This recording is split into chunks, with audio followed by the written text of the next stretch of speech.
In this session, we will be discussing on the inverse kinematics of planar parallel manipulator.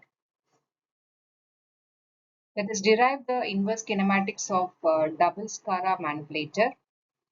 So, in deriving the kinematics of parallel manipulators, we should be aware of what are the active and passive joints.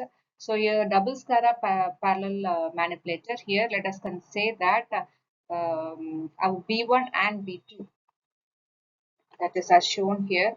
So, the figure shown, it is a Skara double Skara manipulator. So, here the joints B1.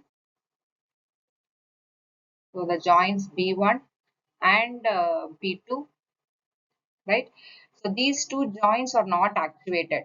So the corresponding angle, joint angles theta 3 and theta 4, they are dependent, and theta 1 or and theta 2 are independent. So they are the active joints. Theta 1 and theta 2 are the active joints. So in double Skara configuration, the manipulator, it has four different configurations. That is, you can have this joint move in inwards or outwards. So with that, you have four different configuration. That is, it is either minus plus, minus minus, plus plus, or plus minus.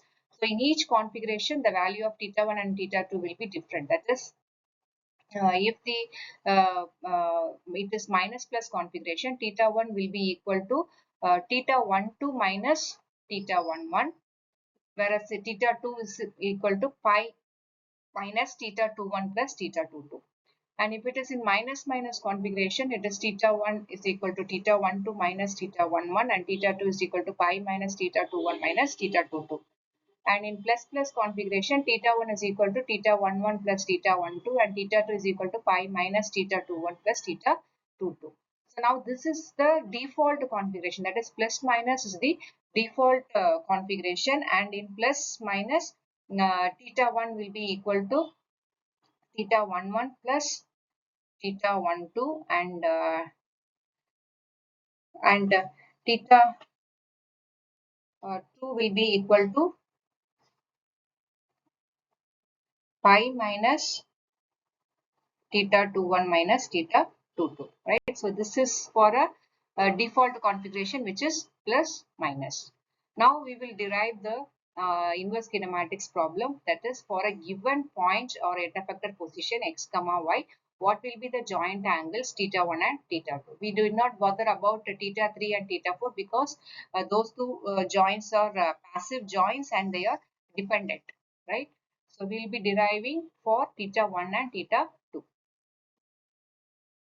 So we are assuming the default configuration, that is, we are assuming the plus minus configurations. So we will have theta 1 to be equal to theta 1 1 plus theta 1 2. So we are just now first deriving the left hand side, that is, we are deriving the theta 1 part. So theta 1 is equal to theta 1 1 plus theta 1 2. So from the figure, we can say that C, so this length will be equal to x squared plus y square. Supposing if we consider the total length, it is L3. So this total length is L3. Now this portion, if we just consider as x, and this whole length to be y, right? So this C will be equal to, by applying the hypotenuse, the Pythagoras theorem, you will get C as root of x squared plus y squared, right? And the distance L3 we have to find. So here what we can find L3 by using cosine rule. Say supposing if you are having a triangle with the angle theta here, and the sides are A and B. By applying cosine rule, we can get the length B as B squared is equal to A squared plus C squared minus 2AC cos theta, right? Minus 2 AC cos theta, where C is this particular length. So you are given three sides and one angle. So by applying cosine rule, you can get one particular side as this, right? So in the same way, you can get the L3 side. Okay, this length L3 is equal to L1 squared plus PA1 squared right? So this line. So we are considering this part. Okay, we are considering this part. So PA1 squared minus 2L1. So these three sides we are considering. Okay, so L1, we are considering a triangle with sides L1, L3 and PA1. So three sides, and one angle we have, that is theta 11. So as because we want theta 11, in order to determine theta 1, we have to find what is this theta 11. So, right. So for that we are getting one side, that is L3.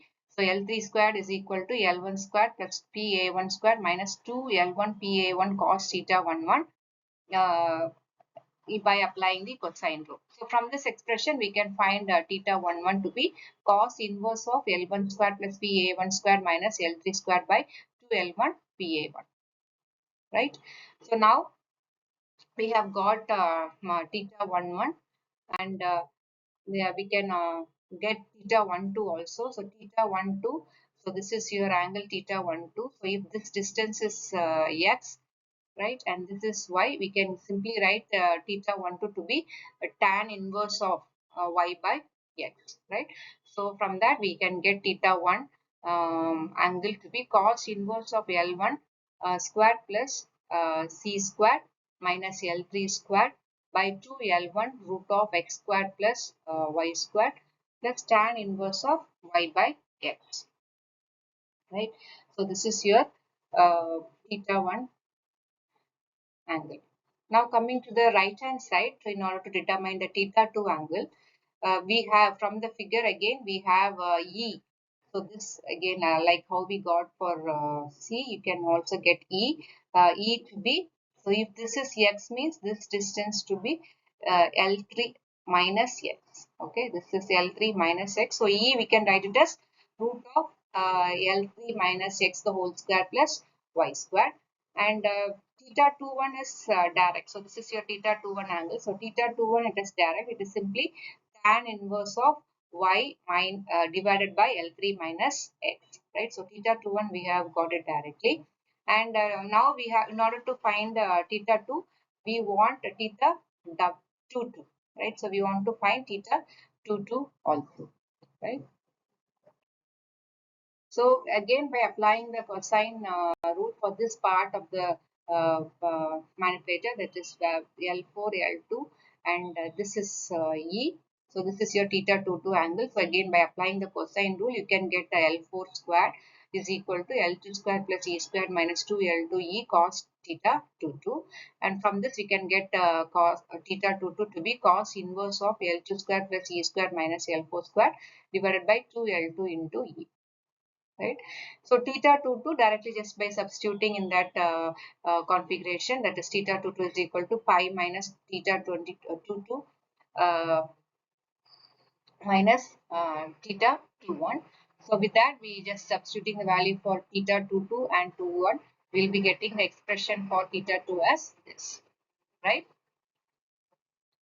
So in this we can substitute the value for E. So we know what is E, that is this considering this part of the triangle, that is this part. So here we can just say E to be, this is Y we know, and this is L3 minus X. So E to be root of L3 minus X the whole square plus Y square. Just substituting the value of E in the expression. So your theta 2 expression will be changed like this. Okay, so for given point P x comma y, so or the end effector position, we have now determined the two actuated joint angles theta 1 and theta 2. So this is how we have to derive the inverse kinematics or solve the inverse kinematics problem of any planar manipulator.